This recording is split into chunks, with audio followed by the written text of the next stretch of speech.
Innovation is a word we hear everywhere in boardrooms, on billboards, social media, and in every startup pitch deck. But behind the shiny buzzword, there's a real question lying in there. How do we actually stay ahead of trends without losing ourselves in the noise? Well, listeners, today's conversation is not about chasing the next shiny thing. It's about understanding how innovation really works in practice and what it takes to turn vision into momentum. Welcome back, listeners, to today's episode on the BizBlend podcast. I'm your host, Sana, and my guest today has lived this from the inside out. He's not only a life coach with a deep calling to help people, but also a seasoned entrepreneur who has owned and operated 9 businesses over 18 years, beginning his journey in marketing at the age of just 18. And that's a lifetime of insight into what works, what doesn't, and how mindset and business acumen meet in the real world. So let's all dig in. What does it really mean to innovate, to spot the wave before it crests, and to keep moving when others stall? So, listeners, meet my incredible guest, Ryan William McClellan. So, Ryan, welcome to the show, and it's really an honor to have you here with us. Thank you. It's an honor on my end as well. I'm glad you like the topic. It's an interesting one. Absolutely. Yes, yes. It is, and it's quite it's quite tossed around. Um Yeah. Different meanings, sometimes it's like there will be a spark of genius or a sudden idea, a light bulb moment, and yeah, that's it. But Ryan, in your experience, how does innovation actually work in the business? Um, Innovation, I like to look at it this way. It's really just moderating, basically modernizing antique ways, as I like to put it. And the thing people don't realize is innovation isn't specifically always a business process. It's just kind of the evolution of something. As an example, when you're younger, you learn you learn to brush your teeth, you learn the ABCs. Then later on in life, you learn to drive, you learn to shave, and you get married. It's kind of it's not a process specifically just for business, although that's the most common term. Most people hear the word innovation, they think, okay, well, AI as an example, which is a big, as we could say, innovation. But the thing a lot of people don't realize is innovation doesn't really just start with, it's a very iterative process. When we look at AI as an example, AI has been around since the 1960s. They just never, they built upon it over and over several years. And, it's kind of like anything in life. It's basically the means of adjusting from one issue to another, one concept to another. It's not always technology. It's not always, a business process. It could actually be just kind of consumer behavior in that sense. A lot of people hear the word innovation, they think tech, and a new product, a new service. And, when we think about it, where do those come from exactly? Mm, mm, true, true. I think uh, it doesn't mean that the innovation has to make headlines in there, Yeah. or it can be as small as or like something new in customer behavior, as you mentioned, or in product, a minute change, or maybe a new way of customer interaction, something like so. Yep. Pretty much so, yeah. And, it's an interesting concept. I'll give a little background on basically to kinda emphasize how it works. Believe it or not, AI has been around since the 1960s. There was actually a story, and I thought it was interesting, and I hope it's true because it's too good to be, true, but there was a, world chess champion, in the '60s, had never lost a game of chess in his life, for 10 years. And I guess I don't know if computers have been around longer than we think, so has AI. and they had a very simple AI program, and they wanted to see, okay, well, can this thing beat the world chess champion? And based on that, it could predict patterns, it could predict, his next moves, and, that it beat the world chess champion, literally out of 10 years. First time he ever lost was against a robot, in that sense. And that scared the crud out of people. So, everybody, that's kind of where AI started, and it kind of innovated over about, over the generations. And, it's like I said, it's not always just something that just comes up. It typically has a pattern to it. And that's, I guess, how we stay ahead of trends in that sense is we have to look for patterns in the ways we think, the ways we look at things. So many companies and business leaders are looking, as an example, me, I'm in, digital marketing. So um, Mm. AI is at 71% of people, as an example, are terrified that AI is going to displace their jobs. And I'm bringing up AI just specifically because I think that's the best example of innovation at the present moment. And, we could use it to, people are scared of that. And so am I. So that's kind of one tidbit of, I guess, advice I could give is, you know, not looking at the present always, but the idea of innovation and staying ahead of a trend is really a matter of looking not just, what's the nice algorithm change on Google in 2 weeks, because it's just going to change again in 2 weeks. So people need to be looking, and business leaders, I've been doing this myself, looking ahead, to 2026, 2027, because as we watch not just AI, but just even different marketing channels, Google Ads, Meta, everything. People were terrified by the fact that Meta was and Google were changing everything and automating everything. And um, I had known about it about a year prior to everyone else, because I saw ChatGPT was being used mostly for the search results. But and I kind of put myself in the position of what would I do if I was in the shoes of like the largest search engine in that sense. And that's kind of what innovation is. And obviously, if AI is taking the jobs, they're going to compete. So then Google Gemini launched. They changed their interfaces, so on and so forth.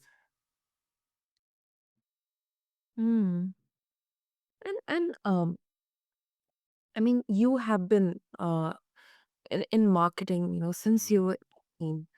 Um, I'll come to spotting trends, but before that, do you think identifying or you know understanding or kind of having a um just predicting uh, Yes. that how this will pan out, or this is a kind of small change which has happened, which may project itself in the upcoming years or months or days as new innovation. Are there any prerequisites required here, Ryan? Like, does it need a lot of experience or a lot of exposure to, the industry or customers? What exactly is needed? That's a good question. And I'm happy to answer because I Mm. really this is where I really have a lot to say. um, basically I'll give a little short story. I had a friend, and this has a point, I promise. I had a friend who 2 years prior to ChatGPT even launching, 2 years prior to, as an example, Bitcoin, cryptocurrency hadn't, it was pennies a share. And he was talking about, okay, well, yeah, this new thing called, AI is coming out. We've all heard, everyone's heard AI. We've seen movies, and, we never really expected it to get to the point where it could, you could actually talk to it. And I was telling him just, nah, it's never going to happen. And sure enough, 2 years later, ChatGPT launched. Um, Bitcoin and cryptocurrency became a common trend, and I kind of tried to figure out how did he look 2 years ahead of himself, and how did he have that inside knowledge? And I realized what it was. He was doing a PhD, and I was doing my master's in marketing while he was doing his PhD in mathematics, but it was a lot of coding. So yes, it's not just surrounding yourself around the industry itself. A lot of people go online and will look at industry reports and industry trends, but to be honest with you, I realized his advantage was he was in I guess you could say an academic program that was emphasizing create, when you surround yourself with the right people, and it's something a lot of people really don't do, you learn new things that they might know. There's no one real direct way to, I guess, look into I guess, predict the future in that sense when you're thinking about it. But it's kind of looking at patterns, and I would say the best way to do that is, um, surround yourself with the right people, and also realize one thing I found over time is a lot of most innovations are not generated by, say, a company. Google had this thing called 20% time. And what it meant was 1 day a week, I think it was every Friday, they would pay their employees to think up new ideas, basically, and just enjoy passion projects. And based on that, that freedom where they were saying, listen, we want you to go do whatever you want and figure something out. That spawned Gmail, Google News, Google Earth. A lot of innovation happened from the employees, from the inside out. And it's an interesting note because we all think that, as an example, with this case, Google, we think they're the ones who really, they obviously they jumped on the train, but when you think about it, it was really the employees and the people within the organization that most people don't look at that. Unfortunately, I like to look at it as um, if you really want to know what's coming and to see what's coming in the future, you kind of have to look a little bit less down the road of Googling, algorithm changes 2025. Look down in 2026 and just, I guess, be creative in thinking in terms of if I was in this scenario, say an innovation is coming or something's going to take my job. What do I have to do in the next 2 years to kind of figure out, okay, well, where is this going? Once again, the ChatGPT example stealing search results from Google. So I said to myself, I'll be in the mindset of Google. I would obviously say I'd adapt. The other one is look for press releases and just look on Google Trends, set up Google News alerts, and that keeps you updated. And yeah, that's pretty much it. Hmm. I absolutely agree, Ran. I think the most important point, which I also will personally uh maybe Mhm, 100% or 1,000% vouch for is mhm, surrounding yourself and interacting with like-minded people. mhm, Because I don't think innovation happens in isolation. of Um, course. and this is such an important aspect, especially when we're talking about the digital age here. When physical interactions are taking a Mhm, hit, but then I believe people are now realizing that it happens when you are interacting, connecting with like-minded people. of You have the course. ability to absorb, share. So it's like a Yes. two-way communication. Yes, exactly, exactly. And that's something a lot of people forget. And I kind of bring up I like to look at the pandemic. When that happened, 2019, everything kind of just shifted. And we were isolated, but when you think about it, that isolation itself, it's interesting you mentioned that word because ironically, we don't it's not like a theory or a fact, but it's kind of just how I look at it. Um, when you think about it, the rise in e-commerce platforms these days, innovated, DoorDash, Grubhub, Instacart, everything kind of dawned, and you can kind of see how even something as simple as or not simple, nothing was simple simple about the pandemic, but it was people realizing that that's when remote work started getting traction. When you look at things, it's kind of, like you said, you have to surround yourself with the right people and really, avoid isolating yourself and just Googling things or, trying to think of the next best idea. Because, it's iterative processes. Yeah, and if you surround yourself with the right people, they have ideas too. And, you have to incorporate that. And that's, I think, how innovation begins. And I think that's also how you can keep yourself in the mindset of, okay, well, what's coming next? If you think creatively about it. Exactly, exactly. Another aspect that you mentioned is, most of the times, it's not just, the company, but the employees who are Mhm. um, innovating. And I think this is motivated when, you Mhm. have um, curiosity, you have, that kind of Yeah. kite where each and every employee is, free to contribute or ask Like, questions in there, challenge some of the status mhm. quo. So I think this kind of culture, not only in big companies, but in small and medium business, I think it should be very much encouraged. Of course. And I there was a long time ago. I don't know what happened to them, but I like to think of it as those old suggestion boxes where employees, or just even just companies, they had this little mail slot and they're gonna put in an anonymous tip, and they disappear. And I was thinking that was such a great idea. I didn't know, like, where'd that go? Because when you think about it, a lot of business leaders and large companies and even small companies, they tend to look at the employee as just that they're working. They're just employees when they're on the front lines. They're the ones, that, as an example, if you have a sales team, you might be looking at the numbers and going, okay, well, this one's underperforming, this one's doing much better.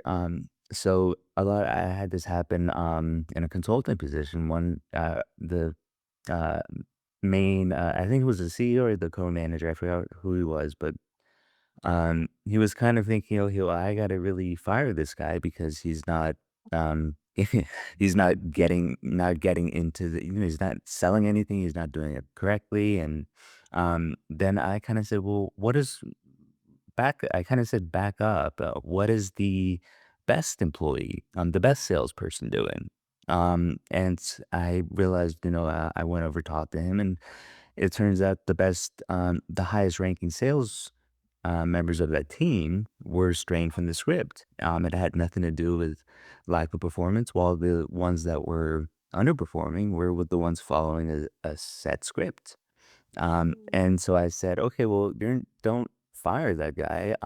Ask take the system the other guy developed and realize that's kind of how innovation happens. That's how you advance yourself, because oftentimes we look too much at numbers and the quantitative, and we forget that not just our employees, but just the people around us are just maybe equally as creative as we are. We all have different strengths. If you're creative, you need someone who might be more mathematically inclined, like me. I horrible at math, but creativity is great, and that's why it's like I surround myself with, or not surround myself, but I try to get in conversations with people who are in coding, who are in math, not in mathematics, but just people who are in industries that I'm not in, and that's how you learn and how you advance, not just as a person, but as a company as well. Exactly, exactly. Otherwise, I feel surrounded with people who are just like you. I did take an echo chamber in there. Yeah, it's interesting. Not a lot of people do that. Even your friends, people don't realize that um, friends, family members. It doesn't always have to be, like an employee or a networking event or an expo. It's just surround yourself with, get out of the house, as they say. And it doesn't always figuratively mean really get out of the house, but it just means be around, be part of society, in that sense. Because if you're not outside and seeing things, and I'm in Miami, it's very crowded city, and I can understand why it's hard for people to really think in terms of, uh, long term, me personally, I believe that, more work, should be more kind of like what Google did, where a lot of employees need to have that input. And I think honestly that it should be kind of, not a mandatory process, but I do believe that in theory, and I've seen this happen, when you give employees or, anyone for that matter, the freedom to attend your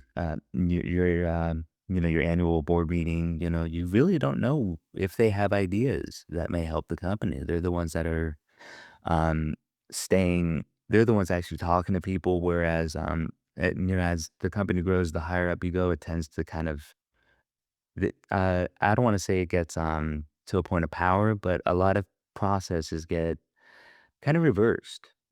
Small companies end up doing, um, well at innovation because they're able to be more involved with the people that are not below them, but the people that are, in a position that might be on the front line, as I said. Mm, of course, of Of course. course. Yeah. And Ren, how do we separate a passing fad from a long-term trend that's worth betting on? Because Mhm. I'm curious to know, like, when it comes to spotting trends, what signals do you pay attention to that, uh, tell you something is about to shift? Hmm, good question. Mm. Um, I looking at it this way, we've had, 2 years I mentioned it before, I think 71% of, people are terrified that AI is gonna be taking their jobs. That was 2 years ago that survey was issued. So I kinda look at it as, okay, well, you've had 2 years worrying about AI taking your job. What are you gonna be, and as an example, me, I'm already looking for not looking at it as, AI is gonna take over the world and all that, and people have their theories but, when it comes to kinda spotting those trends, you have to not just really spot them, but kinda have a backup or a contingency plan. Rather than, worrying about, what's coming, you could look at um, as an example, this is just on my end. No one's heard of the term neuromarketing. It's a concept no one's heard of. It's a very small industry. It's the neurology of marketing, and I'm looking at that as okay. Well, that's not really known right now, but in where will it be in 2, 3 years from now? So you had to kind of look in terms of not just what benefits you, but if something's changing, or you're trying to spot a trend, do your best to kind of look for the small signals and really think creatively and outside of the box. Um, Industry reports, as an example, we look at the numbers. This will be so and so amount will increase to so and so amount by 2030. That's maybe sometimes they're correct, sometimes they're not, but people forget to read the whole report. Like, what are they at? What's going on that's going to cause it to grow? In that sense. Mm, mm. I also, I think most of us confuse noise with Yes. Yes. signal.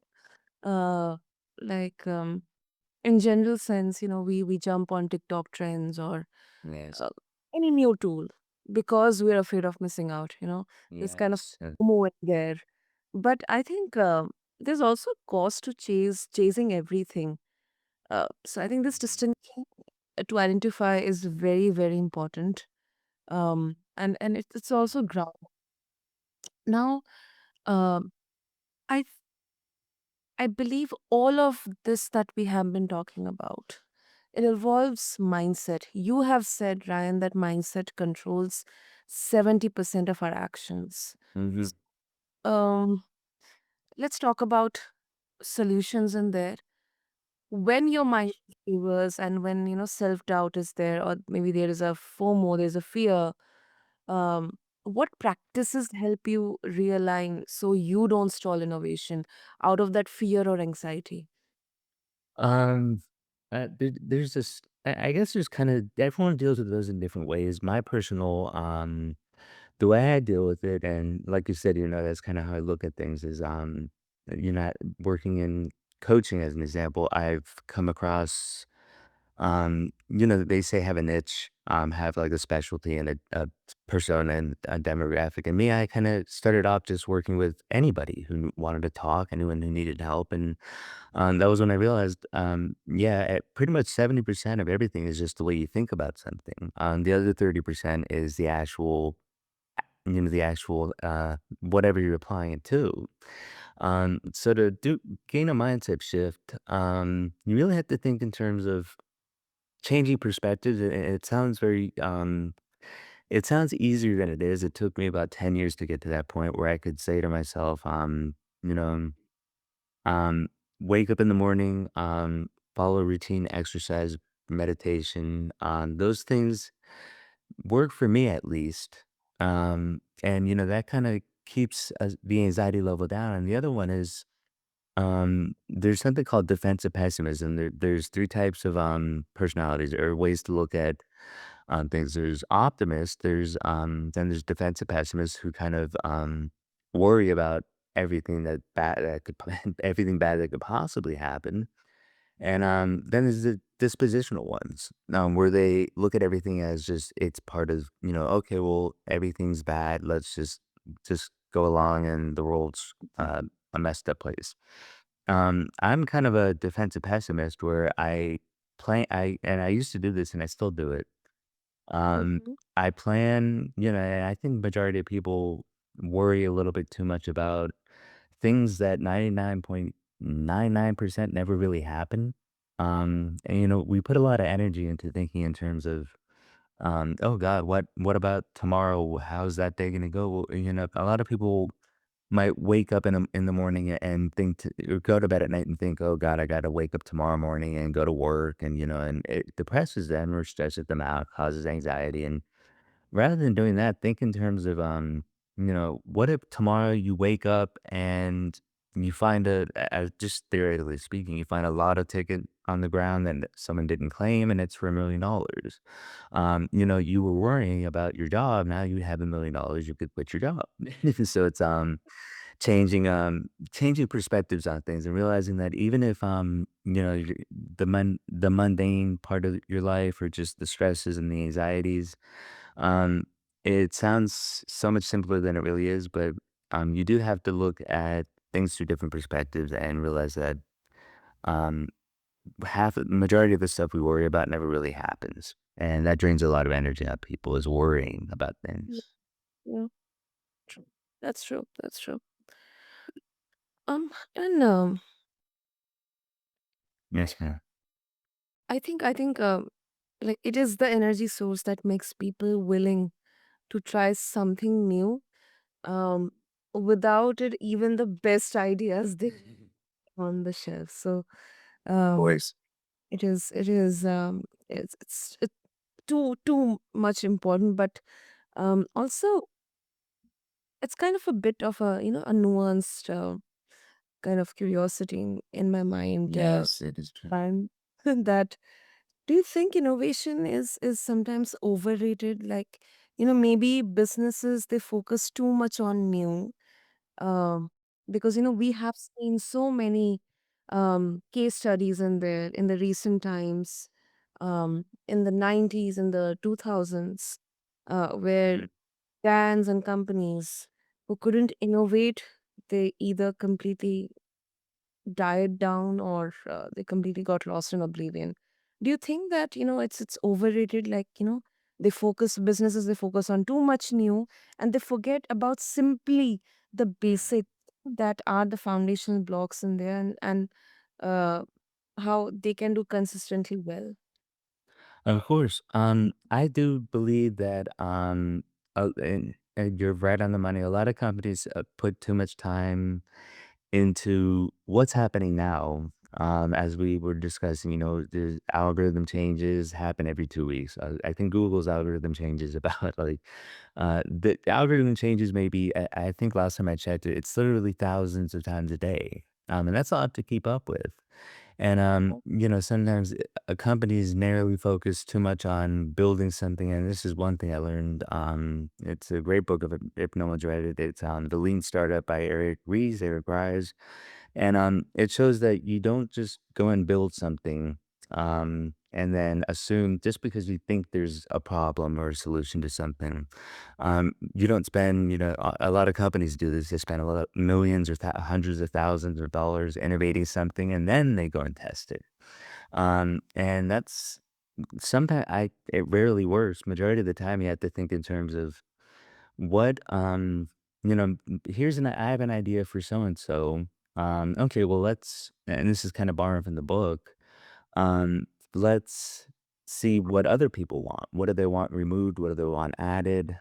That's how I think innovation starts is realizing that you can go from one idea to then talking to people who are potential customers or potential clients of that product or service and making small changes and then coming back to them and saying, okay, well, I added or removed or adjusted what you wanted. Is it better now?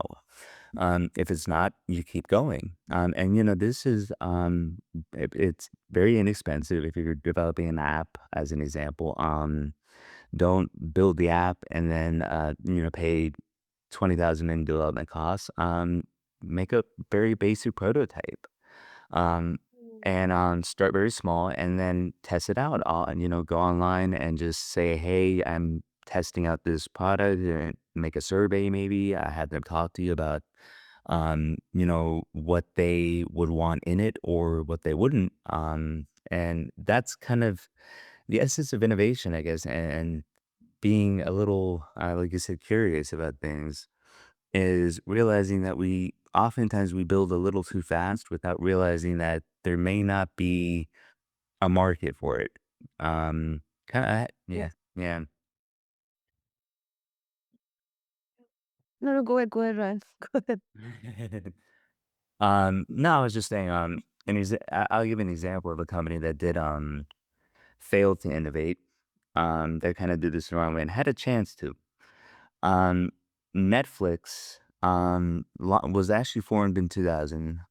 They tried to sell themselves to Blockbuster, in 2000, for 50 million.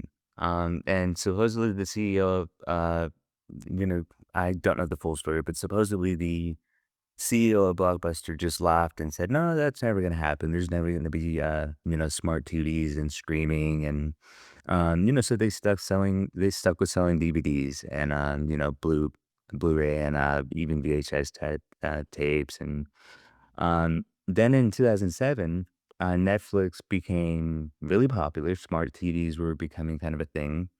And then in 2014, Blockbuster filed bankruptcy. Now, when you think about it, they had from 2007 to 2014, they had 7 years to see that people were slowly reversing the trend and not renting DVDs, and they had 7 years to do that. And of course, they had to file for bankruptcy. Side note: if anyone listening is ever in Oregon, go to Bend, Oregon. I've never been, but there is actually one Blockbuster. There it is. Yes, there is one Blockbuster that still exists. I don't know. It's mostly a tourist destination, but um, if I could, I would just fly out there just to see the last standing Blockbuster because it's a part of all our lives. Well, exactly. And I mean, it's funny or not, but Netflix, it also made a series on Blockbuster. Oh, they did. Yeah, they just went for one season, but there was definitely a series on Blockbuster. That's ironic. No, considering the past, the fact that Netflix was actually trying to say, "Hey, Blockbuster, we know you, we know you're not gonna be able to keep up with us, so we're gonna try to sell the company to you." Blockbuster said no, and no, they don't exist. Hmm. Yeah. That's- and I think with this, I think companies that constantly pivot but never perfect Yes. anything. It's like you are rearranging your house or your furniture, Mhm. but with shaky foundations in there. They Uh, so. Yeah, it's kind of like that. And Yeah. before we conclude, Ryan, Yes, ma'am. what do you believe is the single most important factor for entrepreneurs and leaders who want to stay ahead of trends in the next? Okay, my writer has mentioned decade, but I'm not going to take decade, but in the next 5 years, because that's how fast we are seeing innovation. Yes.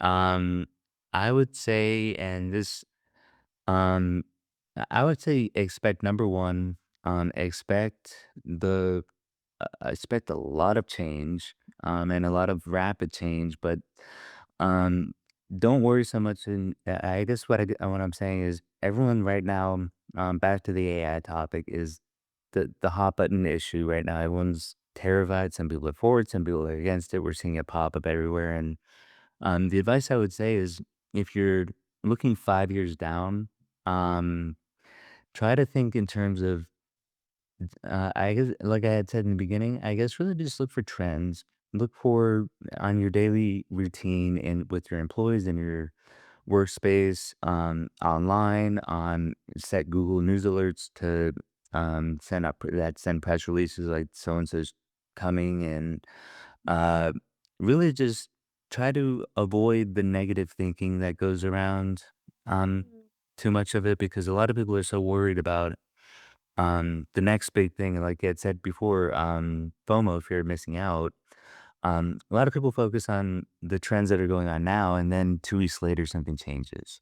And therefore, you just wasted a lot of time and energy on something that no longer functions the way it did. So I would say be prepared for a lot of change, but realize that change sometimes can cause a little bit of uncertainty. Like, as an example, when cars first originated, people were looking at it as, okay, well, what happened to horses? And that's like that was a big change. But when you think about it now, it's like you rarely see anyone drive with a horse moving down the city street. At least not in Miami.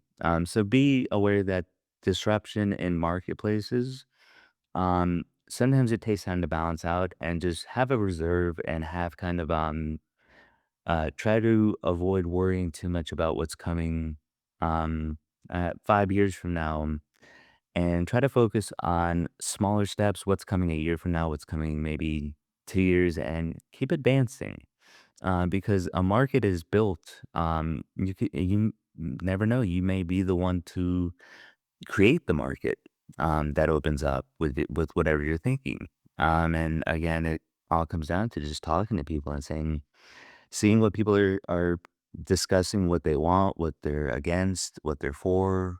And I'll leave it with this. I, I know over here, I was down here in Miami. The media, the news. My best advice to anyone who doesn't want to wake up and have a bad day is simply don't watch the news. Watch something else. Watch a podcast. Watch something interesting. Maybe this one. Because the news, for some reason, I just noticed that every time something bad happens, people start tuning into the wrong mindset, and that really disrupts innovation. If you don't have a clear enough mind to think, and you're so worried about everything going on around you, your ideas are gonna fall onto deaf ears, basically.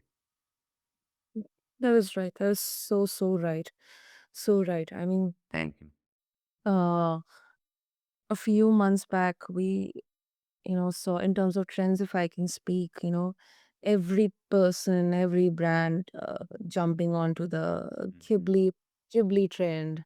Now everybody jumping onto the nano banana Yeah. trend. Um, and when it comes to news,